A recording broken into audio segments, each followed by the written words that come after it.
habeen wanaagsan daawadayaal kuna soo dhawaada barnaamijka caawa iyo caalamka waxaan ahay Farxaan Maxamed Jimcaale qodobada wararka ugu waaweyn waxay kala yihiin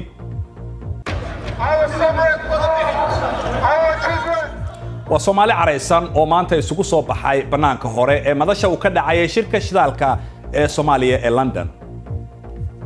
wararkii ugu dambeeyay ee shirkaasi ayaanu idin haynaa falanqayn iyo waliba waraysiyo la xiriira dooda caawana waxaanu gabi ahaanba iyo barnaamijka ku eegi doonaa shirka shidaalka ee Soomaaliya ee London ee maanta dhacay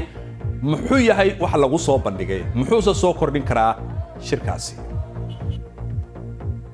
kala soco BBC News Somali Television-ka raadiyaha online-ka iyo baraha bulshada halkani waa London barnaamijkuna waa caawa iyo caalamka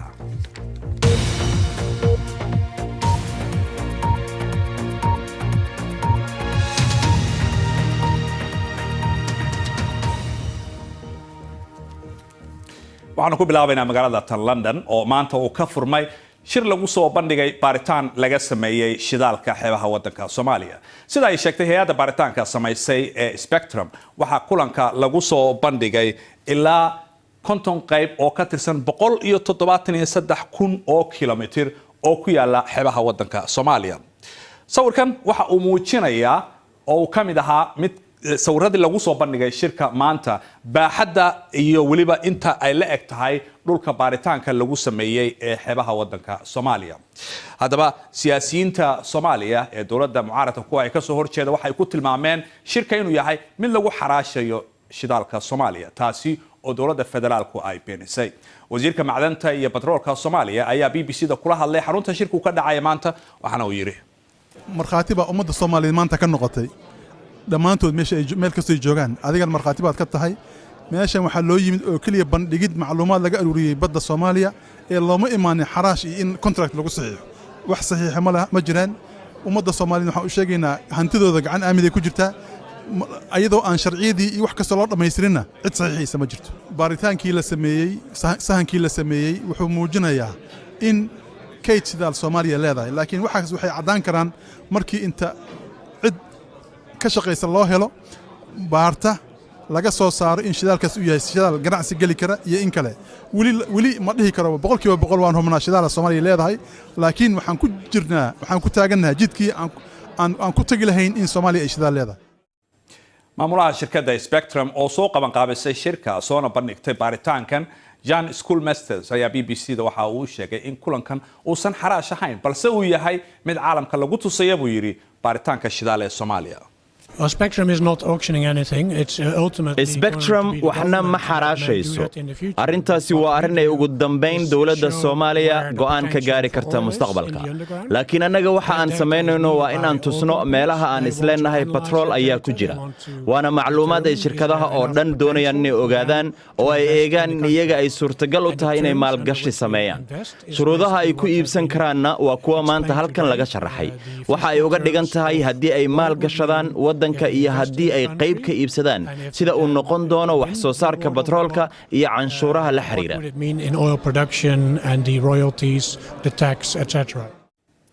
balse dadka ka soo horjeeday shirka ayaa waxay maanta isugu soo baxeen banaanka hore ee hoteelka uu shirku ka dhacayay oo ah bartamaha London kuwaasi oo ku dhawaaqay Soomaaliya in aysan xaraash ahayn waxaan u aragnaa inay tuugooyin maafiya iskugu imaatay waxay hadda ka bilaabatay inayna soconayno boqolka sano soo socdo waxaan rabnaa ilmaheena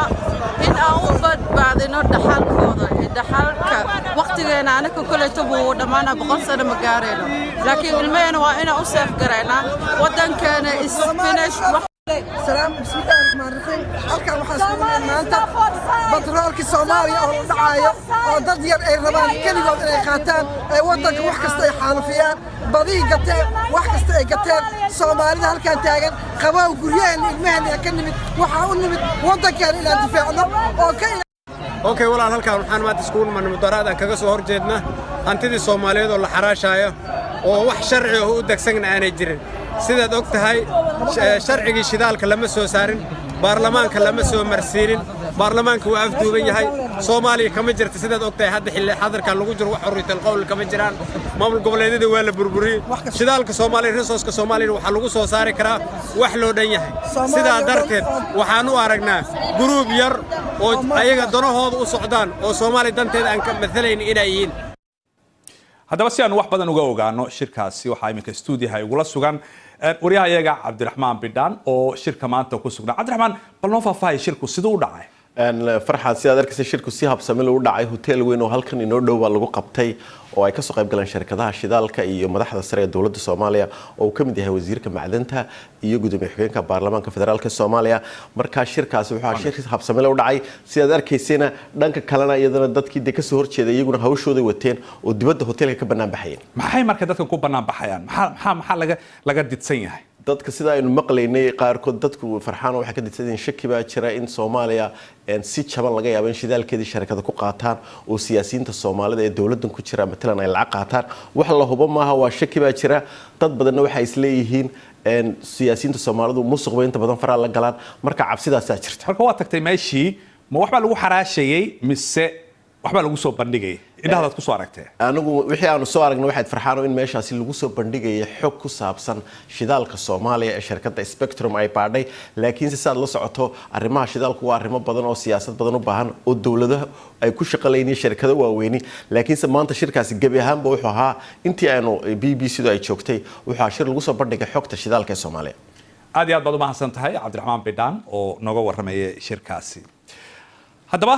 shidaalkan Soomaaliya la sheegayo ma yahay mid jira marka horeba Soomaaliya shidaal ma ku jira guud ahaanba iyo marka la eegaba deegaanada Soomaalida wariyaha BBC-da magaalada Hargeysa Sadiq Maxamed Burmad ayaa su'aashaas waxa uu weydiiyay wasiirkii hore ee macdanta iyo shidaalka ee Jamhuuriyadda iskeed madaxbannaanida ugu dhawaaqday Somaliland Xuseen Cabdi Ducaale walaal horta marka la leeyahay shidaal baaynu maxaa shidaal aynu ku haysanaa dhulka waxa weeye waa inay wixii noqdaan wax la xaqiijiyay oo la sugay in ay intaasoo barmiil ama foosto oo shidaal meesha ku jirto oo ay laga soo saari karo meesha kaliya maanta aynu ognahay la xaqiijiyay in ay maalinkan mataas tijaari ku jirto waxa weeye $5 trillion oo cubic feet oo gas ayaa ku jirta moogtay cariga ee Soomaalida Itoobiya degto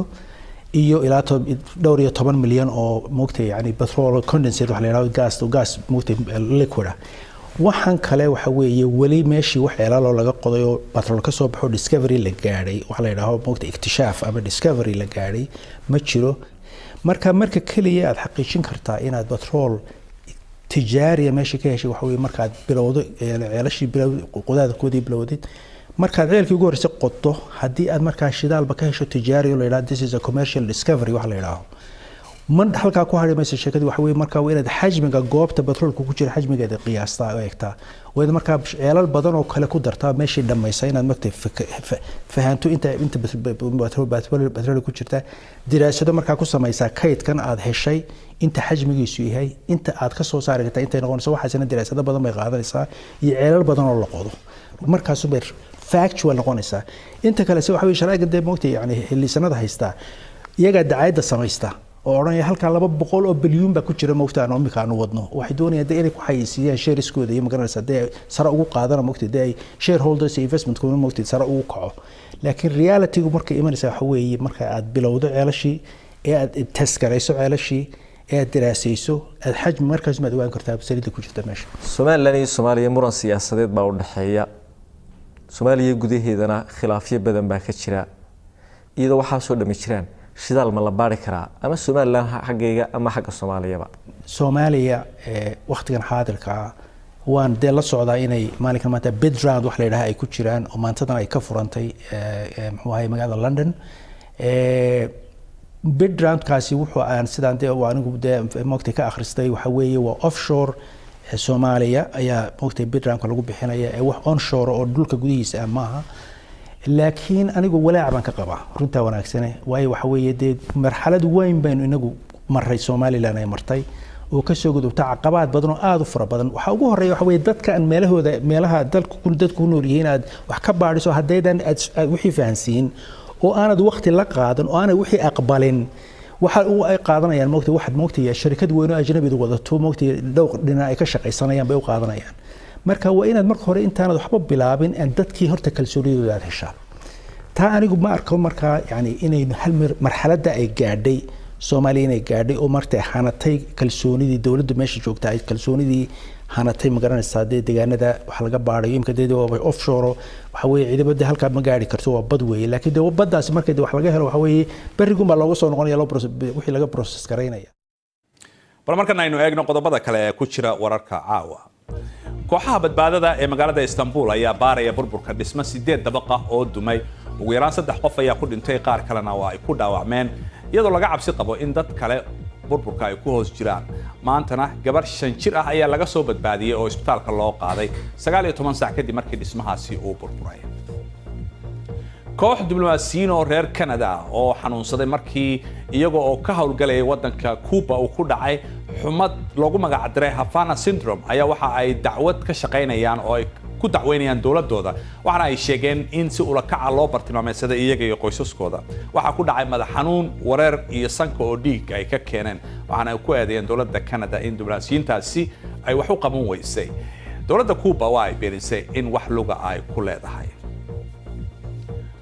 kooxaha waxbaara ee baaraya burburkii diyaarad ku dhacday channelka Ingiriiska ee biyaha hoostooda ayaa wax la sheegayaa in ay heleen meydka qof waxaana la sheegayaa in diyaaradaasi ay sidii ciyaaryahanka Emiliano Sala lama oga in uu yahay ciyaaryahankaasi Argentina u dhashay iyo duuliyihiisii David Ibbotson meydka la helay waxay ka soo duuleen Faransiiska iyagoo u socday naadiga cusub ee Sala uu ku biiri lahaa ee Cardiff 22 January marwal waxaad nagala socon kartaan BBC Somali Facebook fadlan waxaad raadisaa BBC News Somali halkaasi oo aad ka heli karto muuqaalo falanqayn dheeraada iyo wararka ugu waaweyn si aad u hesho wararkii ugu dambeeyay ee caalamka iyo Soomaaliya baa nagala soco BBC Somali Twitter iyo Instagram waxay noo soo socda oo qaybta dambe ee gabi ahaanba barnaamijka caawa aanu ku eegi doonaa shirka shidaalka ee Soomaaliya ka dhacay waxa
wali waxaad daawanaysaan caawiya caalamka waxaan ahay Farxaan Maxamed Jimcaale balan xasuusiyo qodobada wararka caawa ugu waaweyn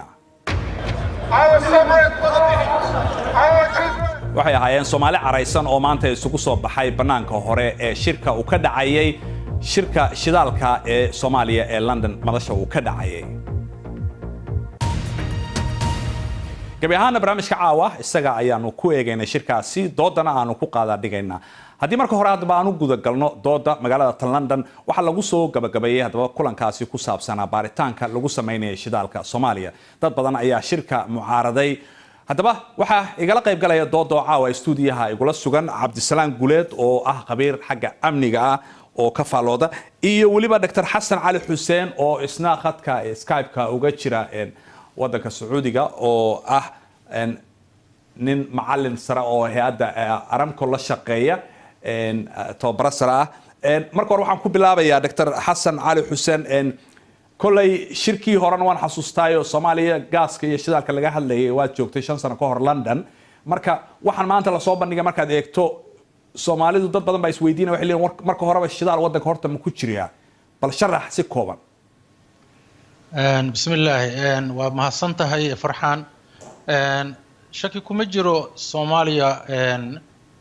haddii laga eego jawiga guud ama geologiga East Africa iyo kan Carabta xiriirka aan la leenahay geologiyada waxay u badan tahay inuu ku jiro hase yeeshee sida aan mar hore sharxay Soomaaliya baaritaan dhab ah lama samaynin ama ha noqdaan onshore-ka bariga ama offshore-ka badda baaritaan rasmi lama samaynin hadda marka midkan hadda la sameeyay mid dhaba ma yahay marka mid dhaba uu yahay oo shirkaddan Spectrum waxay samaysay geophysical exploration ama data collection oo muddo xooga sanad ama ka badan 2 sano oo kale ay waday waana haddaad eegto wadamadan sida Kenya badeeda iyo midda Mozambique badeeda labadoodiba waxaa laga helay natural gas marka waxaa shaki ku jirin in Soomaaliya ay sidaa la mid tahay oo la aaminsan yahay hase yeeshee xogtan rasmiga hadda la ururiyay ee maanta lagu soo bandhigay London waxay tusaysaa in ay rajada aad u sareyso in batrool laga helo waan gartay markaad fiiriso aqoontaad u leedahay xogtan marka maanta la soo bandhigo leedahay waa mid rasmi ah ma lagu qaadan karaa marka go'aan in Soomaaliya laysimadeeda lagu bixiyo laguma qaadan karo yani hatta haddii aad loo xaqiijiyo in batrool ku jirto laguma qaadan karo in Soomaaliya shatiyadeeda sidaa fudud loo bixiyo mana filaayo dawladdan hadda joogta inay sidaa ugu degdegayso iyadoon shuruucdii batroolka sharcigii kaloo bay'adda ama environmental law iyadoo aan la helin maaragtay garyaqaano aqoon-yahano ku takhasusay muxuu ahaa cilmiga batroolka iyo qaanuunka yani waxa hor yaala maaragtay caqabado badan ama waxa u baahan arrimo badan in laga xalliyo arrimo badan baa in loo xalliyo u baahan baa tiri waan kugu soo laabanayaa waxaan siinayaa isagana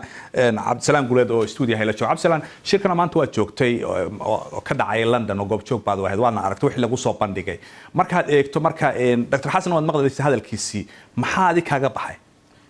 waxaan shirkani saaka subaxii hore tagay 3 saac baan tagay waxba ii dhaafin ujeedada ugu weyn oo tagana waxay ahayd inaan la socdo waxa meesha ka socdo aan joogto u ahaado indhahayga marqaati u noqdaan wixii meesha lagu soo bandhigay dhamaad ilaa bilowgii wuxuu ahay waxa ay aragtay sida uu hadda Toro sheegay shirkaddan la Spectrum oo sheegtay in 3 sano baaraysay shidaalka Soomaaliya offshore ay ka baaraysay dhulku aadan cabir ahaan markii la yiraahdo maapka galmudug yara xogaa ka sareeya oo Puntland aad u gaarsiisnayn ilaa xuduudda Kenya dhinaca Kismaayo gadaasheeda iyo Lamu dhulka ku xiran ay intaas ka baartay maapkii soo bandhigtay ku jiraan dhulkii Soomaaliya Kenya la isku hayay badda dhinaceeda ku saabsan lahaa shidaal baa ku jira labada wadan dacwad uga socotay waxaad hadda juqraafiga maapka ay haddaad fiiriso wuu ku jiraa laano qaabkii maapkan Soomaaliya u soo saxeen waa sidii Soomaaliya u cabirtay qaabkii Soomaaliya u rabtay u sameeyay badda u cabirtay waay qaabkii Kenyana waa ay dhaafeen oo wax badan til waxay u tahay on the right of Kenya xageeda markaad fiiriso marka waxaad markaa qaabkii Soomaaliya ay shalay u doonatay u rabtay ugu doodis inuu maapku u dhacay marka Cabdisalaam adigu waxaad qabiir ku tahay arrimaha xagga amniga Soomaaliya xaaladdan waa ka warhaynaa iyo wixii soo maray wadanka iyo hadda waxaan shidaalna dhaqaalaha ku jira wixii meeshii ka soo baxaya xagga amniga marka walaac ma kaaga muuqda markaad ka eegto waa ka muuqda walaac yani waxa weeyaan meelaha adduunka markaad fiiriso shidaal laga soo saaro kheyraad laga soo saaro iyadoon amni jirin ama ay wax isku xiran oo dadka ka dhaxeeya oo ilaalinay aysan jirin dhibaatada ay leedahay waxa kamid ah in ceelasha ay meel gaar lagu ilaasho shirkada gaar ay maal gashtaan ceelashaas ilaashtaan ayagoon wadankii kala dan ka lahayn way dhacdaa in la qarxiyo oo dhibaato dhacdo la weeraro sida hadda Nigeria meelaha ku qaarto Delta regionka la yiraahdo waad aragtaa laakiin haddana waxaan qabaa Soomaalidu way baahan tahay baahiya jirta taariikhdana waxa la dhahay Soomaaliya qayr baa hoos yaala marka in la baaro waxa la yiraahdo ukunta iyo doorada yaa soo hormaray marka waxa in shidaalka horta tan la baaro cilmi baaris lagu sameeyo la yiraahdo waxaanad heesataan ee u maamulaysaa iyo in marka hore sharci la dejiyo la yiraahdo bacdi aan baarana shidaalkii inuu noo yaalo in kale I think labadaas qaybood ay is ag yaaleen waan gartay Dr. Xasan waan siinayaa khadka ku jira Sacuudiga Dr. Xasan waad maqlaysay xagga arrinta ammaankan waa laga hadalhayaa oo Soomaaliya inkastoo dhulkii aysan ahayn badii bay waxa la baarayo dad fara badan waxay ka muujinayaan oo maanta xitaa banaanbax ku sameynaya London shidaalkan Soomaaliya waa la xaraashiyaa bay leeyihiin marka dawladda Soomaaliya ilaa intee bay ay weydiisan kartaa percentage marka la yiraahdo markaad barbar dhigto wadamada kale Afrika waad mahadsantahay Farxaan intaan su'aasha u galin mudaharaadka ama banaanbaxan waan maqlayay shirkana hadda sida ku cad ama meelaha lagu qoray waa bandhig la soo bandhigay sidoo cabdisalaamna kulley markhaati ka yahay daatadii ay soo ururisay spectrum aana shirka qaban qaabisay iyaduna waxay doonaysaa dee malaayiin lacagna way ka gashay daatada ama xogta ay soo ururisay waxay doonaysaa inay iibiso marka waa inay shirkado badan ay casuuntaa ay qalqaalisaa ay tustaa haddii mustaqbalka inay noqoto Soomaalidu inay maaragtay diyaar noqoto inay marka ay iibinayso marka daatada ma Spectrum ba marka iibinaysa daatada mise xagee ka soo galaysa dawladda Soomaaliya haddaan se su'aasha kugu celiyo intee ay percentage tahay inay Soomaaliya ka qaadato dibashada loo soo saarayo والله تا waxay ku xiran tahay dhib ka jiro farxaano Soomaalida batroolkii sharciga batroolka ay sameysatay 2008 kii la sameeyay oo kumeel gaarka waa la baabiyay mid cusub baa la sameeyay golaha wasiirada way maaragtay way approve gareeyeen ama way ansixiyeen wuxuu hor yaalaa hadda golihii baarlamaanka isagiina wali go'aan kama gaarin sharciga bay'adda wali diyaar ma aha waxa kaloo meesha ka maqan ma jiraan khubaro Soomaaliya dhanka geologiyada ama dhanka kale diyaar ah ma jirto marka maanta sidaan u fahmay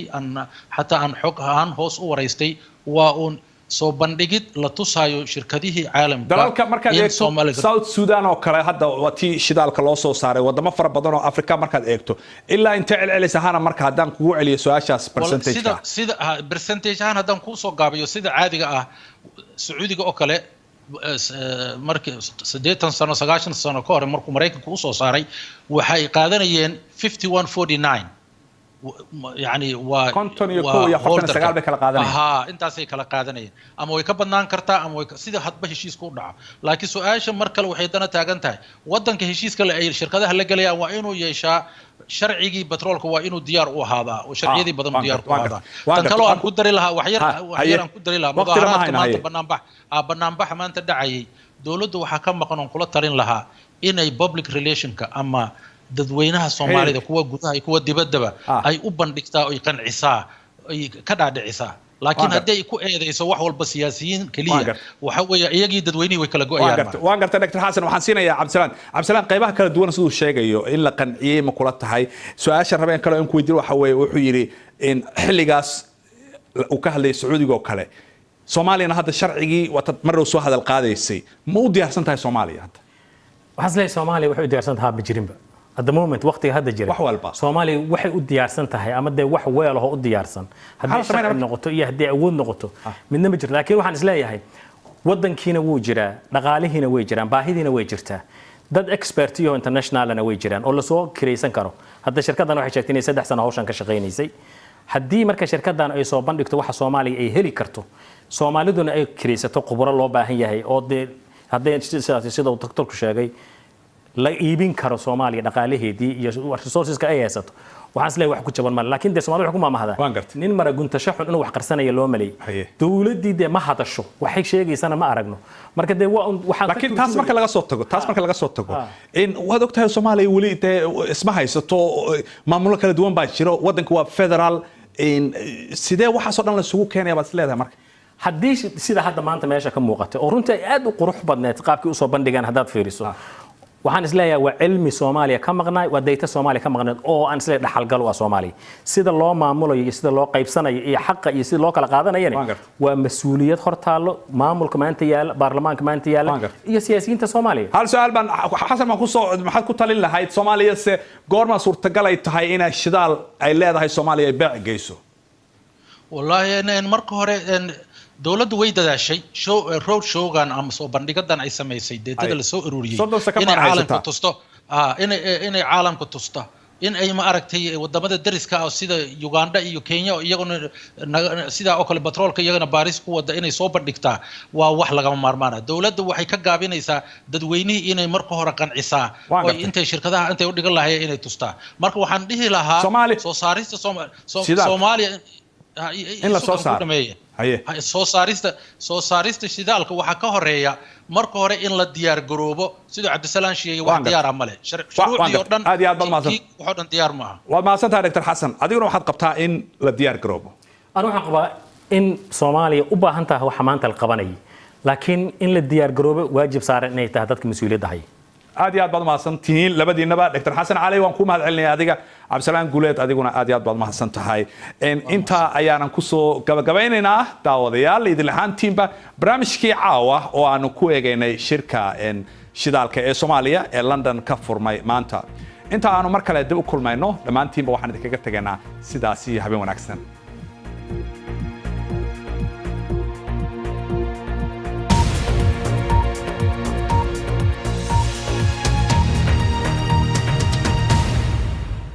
Thank you.